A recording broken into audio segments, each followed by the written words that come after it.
Mr Baird was first elected to the New South Wales Parliament as the member for Manly in the general election of 2007 after an 18-year career in banking in Australia, London and Hong Kong, which I'm sure a career that I'm sure has come in handy in dealing with some of the issues that have come across his desk since. He became the Treasurer of New South Wales when the Coalition won government in 2011, and subsequently was also appointed as Minister for Industrial Relations, which I'm sure makes for an interesting combination. So, with no further ado, I will invite the Treasurer to come to the podium and address us on the topic of state government. Can it survive? Can we do better?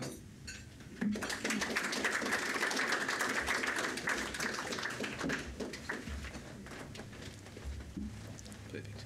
This controls thing. Thanks, Robert. Thanks, Robert, and thank you for the opportunity to come to the centre.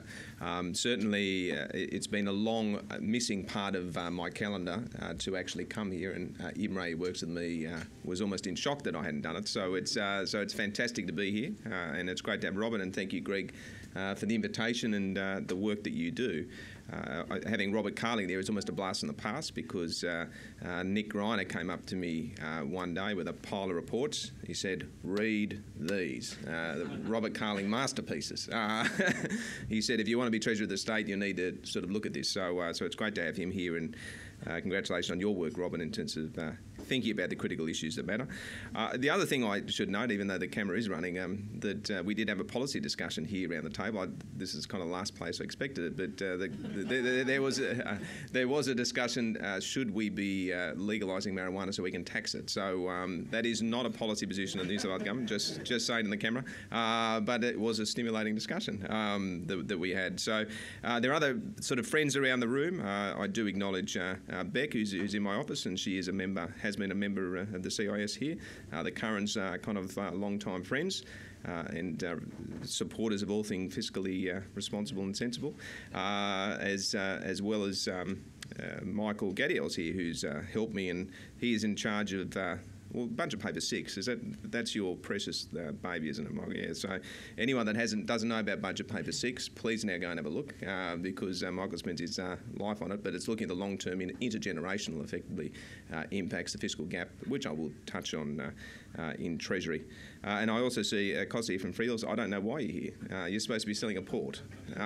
So he's working on the legal firm in terms of selling the port for us. So I'm glad you got the time, but I hope the transaction's going well.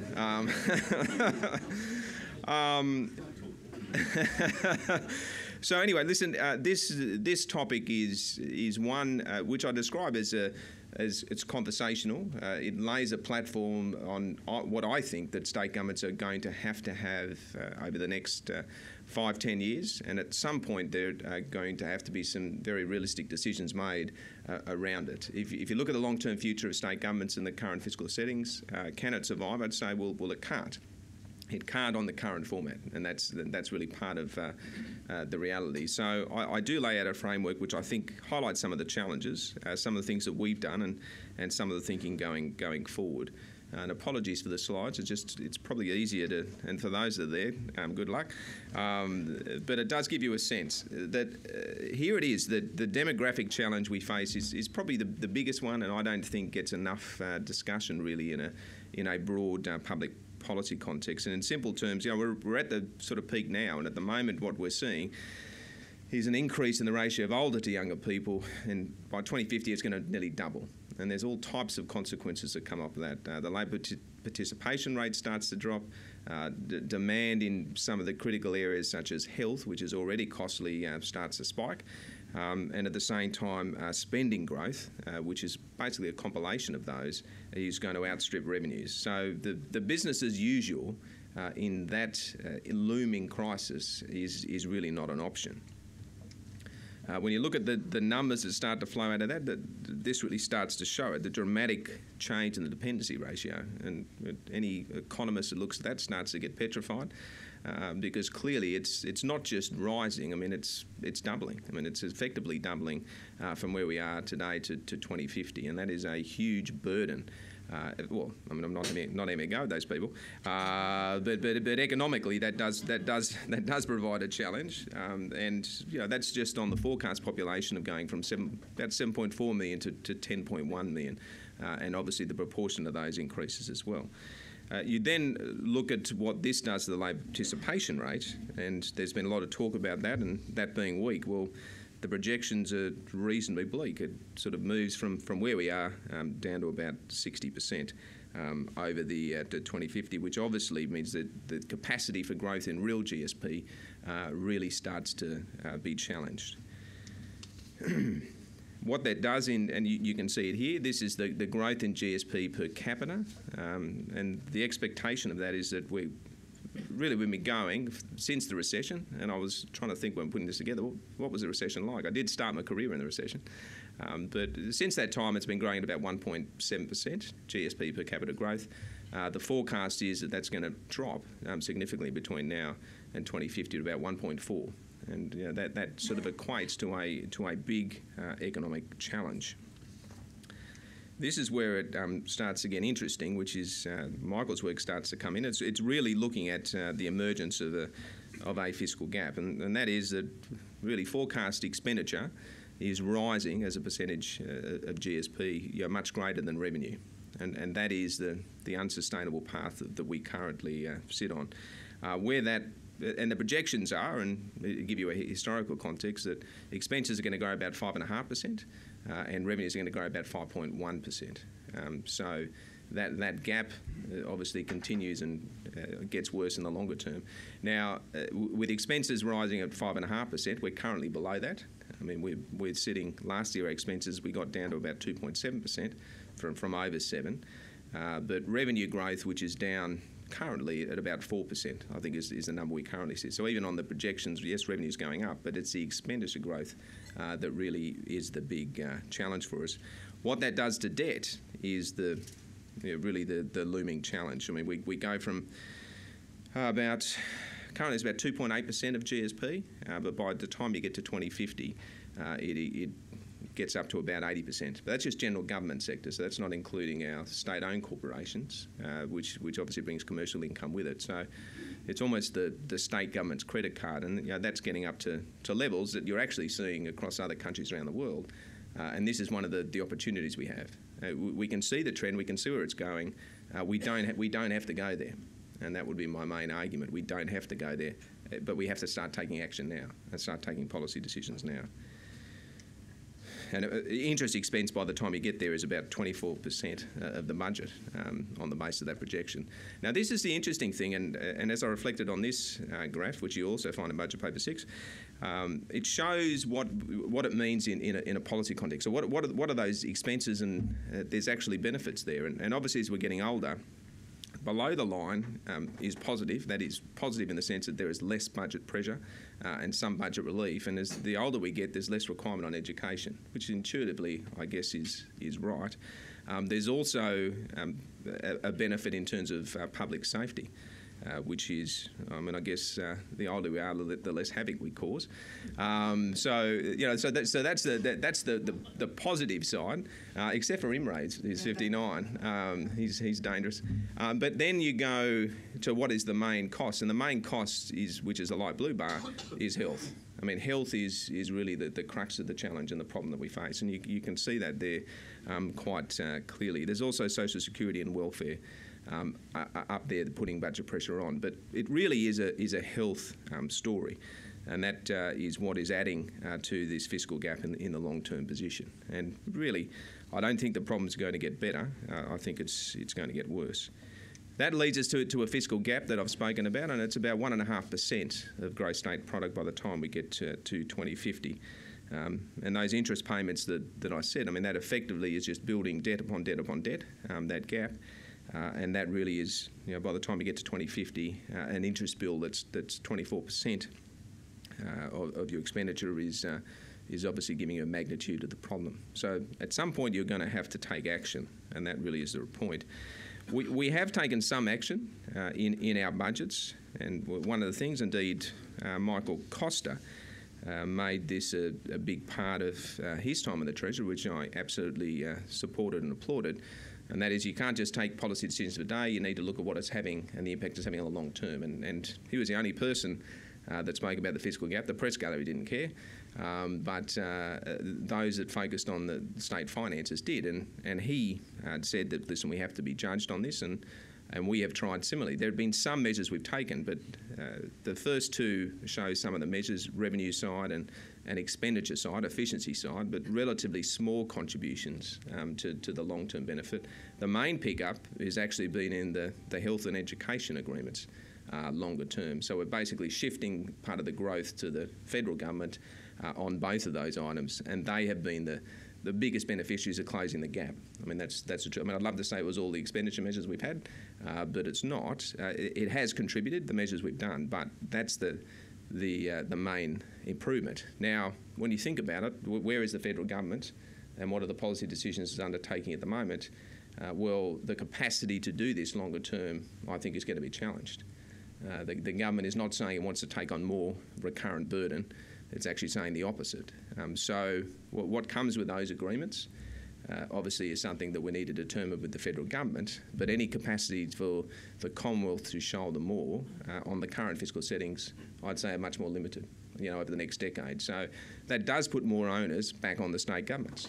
The state government you have to be managing what you manage, and if there are changes going afoot where there has been benefit long term from the Commonwealth, that's unlikely to be available, so you need to start taking the actions yourself. And I think that really is the stimulus point for us. It's not going to surprise you in terms of the health expenditure, and it's going from about 28% to about 38% of the total state budget. Now, on a relative basis, that means compression in services. So it's the red down the bottom is the health, but the compression in services, law and order, education, welfare, transport, really every other part of government gets compressed. So is that what we're saying? We're happy to compress all those services to provide and facilitate for health, or are there other actions that we are going to have to take? And that's not necessarily a news story, but it is a true and emerging story, and does require action going forward. So, in simple terms, three points that I really wanted to discuss in a general form today is, what is our core focus? Can we do that better? And these are the challenges for state government more broadly, and how do we fund it sustainably, given some of those challenges before us? And I think that one of the big challenges for any government, and indeed any business, and if you started a business, well, what is your core service? What is your core focus? What is it that your shareholders are expecting you to do? And I think that we need some debate around this, because if you look at state government, there's not a group I go to where there's not some entanglement with government, and that is that there is luxury, non-core activities that state government's undertaking on a regular basis. And you have to bring the debate back, well, what is it we do? And I've tried in simple terms to say, well, I think we're interested in safe communities. We're after healthy communities. We want protected children. We want ease of movement around our cities and regions, and we want world's best schools, the best quality education we can provide. Now, that's a simple framework, and it's not necessarily definitive, but in simple terms, if you then look at every single activity that state government is doing, well, does it fit into those core services? And you will start to challenge, what we're doing and how we're providing it. And if it doesn't fit into those, well, that becomes nice to have that we no longer have, in simple terms. And I think that is really part of the focus we need to have.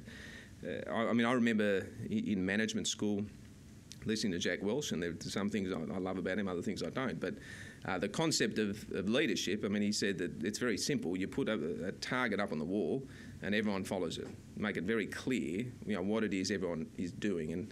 And he had a very simple message to every division and company across the world: be number 1 or 2 in your market, or we are going to close you down.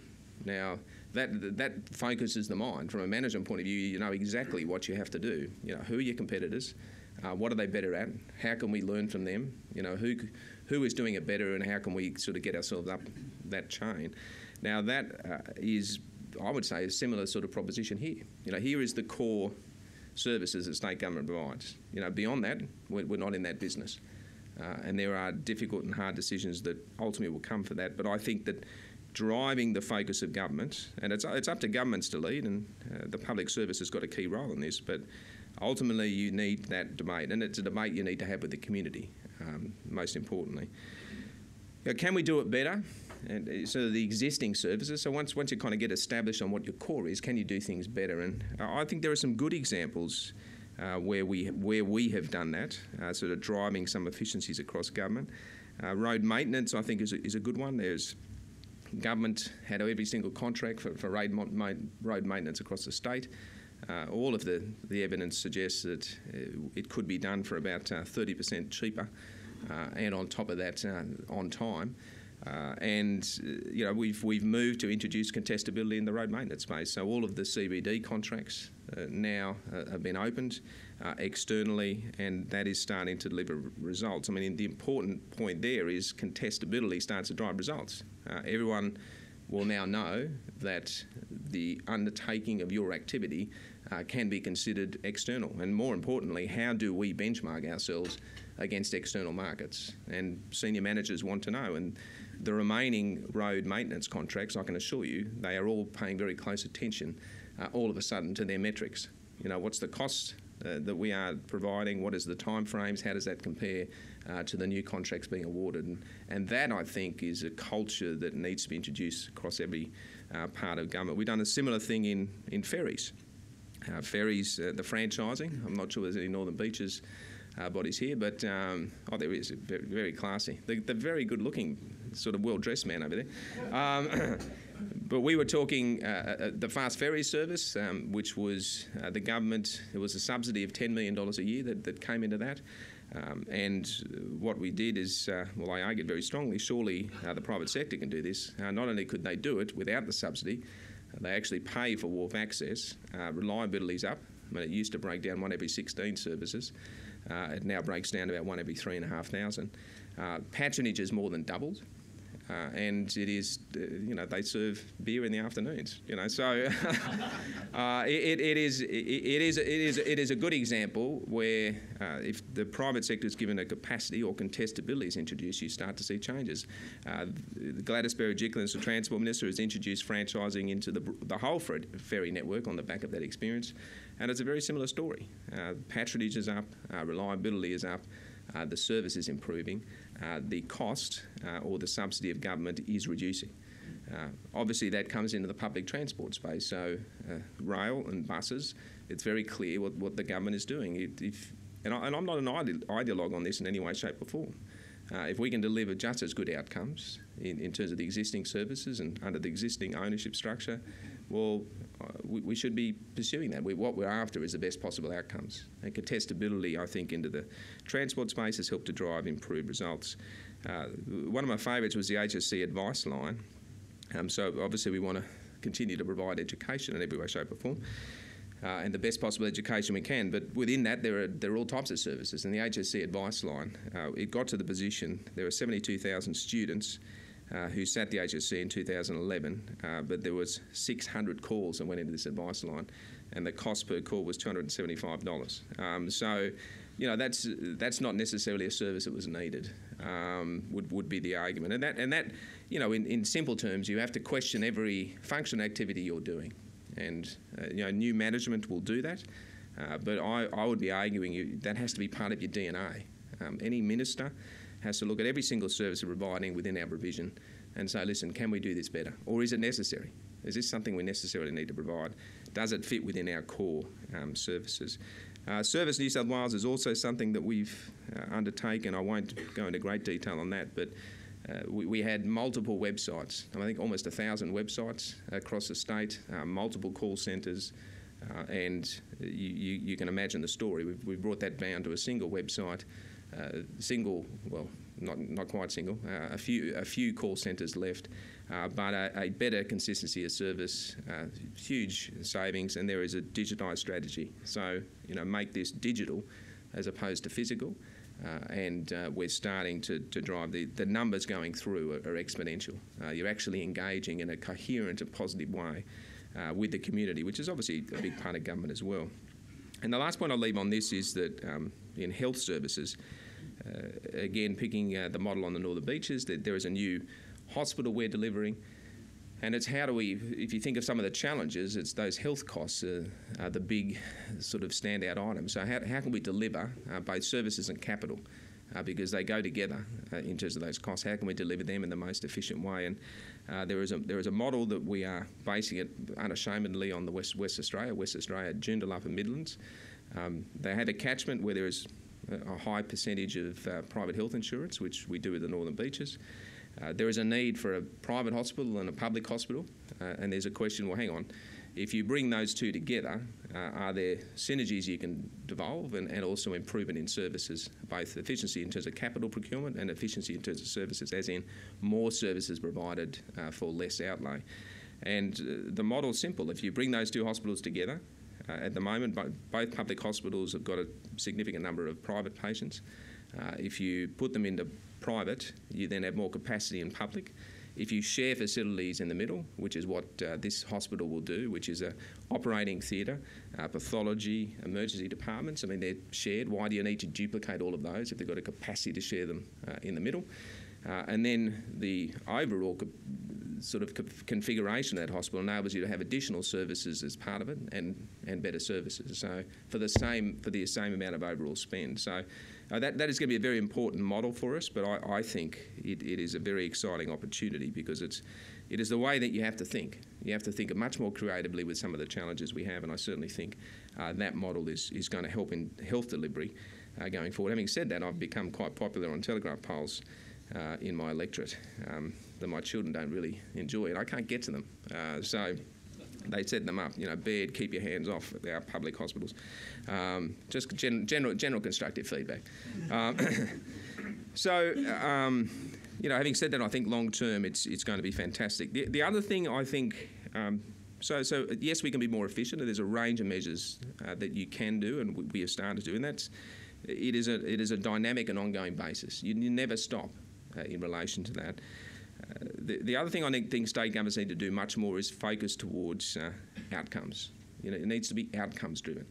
And one example I will give you in relation to this is in the social policy space. So we have evolved a social benefit bond, and a social benefit bond, he says, okay, we do have limited finances. There is interest in the private sector to participate and help in social policy outcomes. Well, how can we kind of bring them together?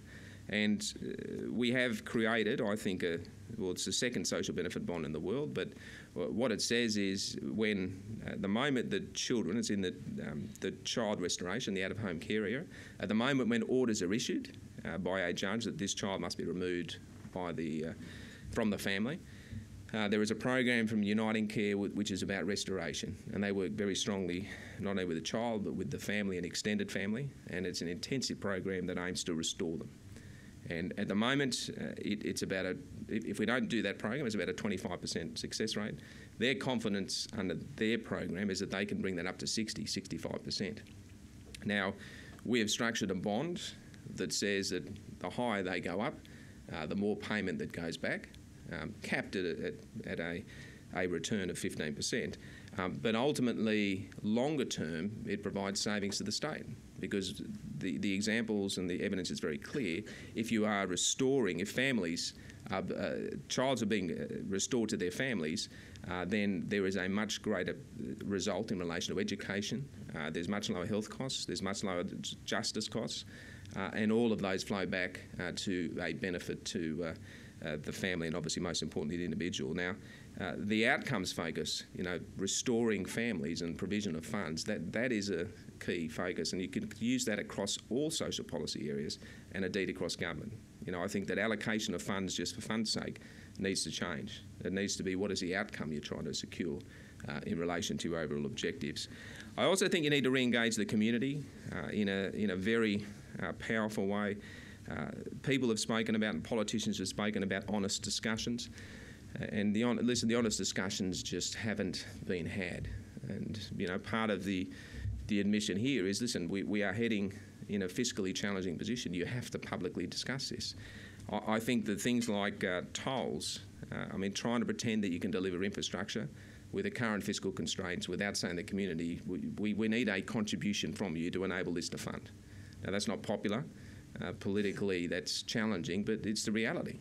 And I think that's where the community needs to start, and governments need to start being honest. Asset sales, it's the same thing.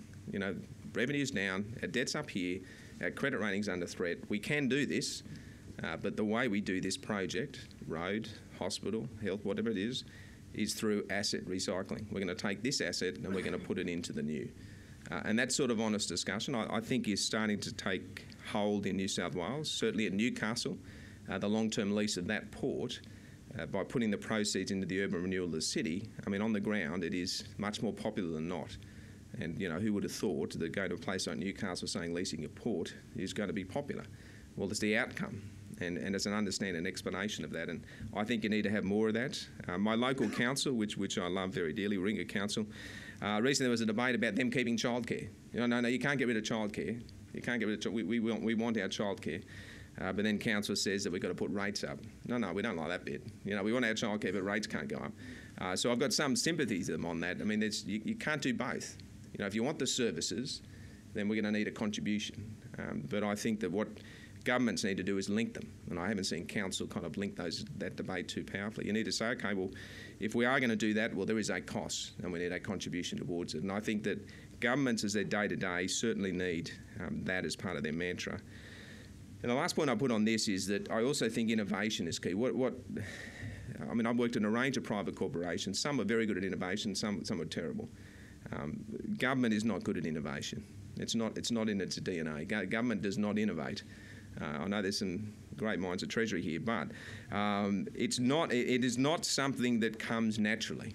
And I think that this is where we need to change. I strongly believe that we need a dedicated team, which we're actually working on in Treasury, looking at what is best practice around the country and around the world, and how do we infuse that into our day-to-day. Don't get stuck in the day-to-day. Strategic, what are developments? How are services being delivered? How is infrastructure being delivered? What is the best possible way? And bring that into our understanding.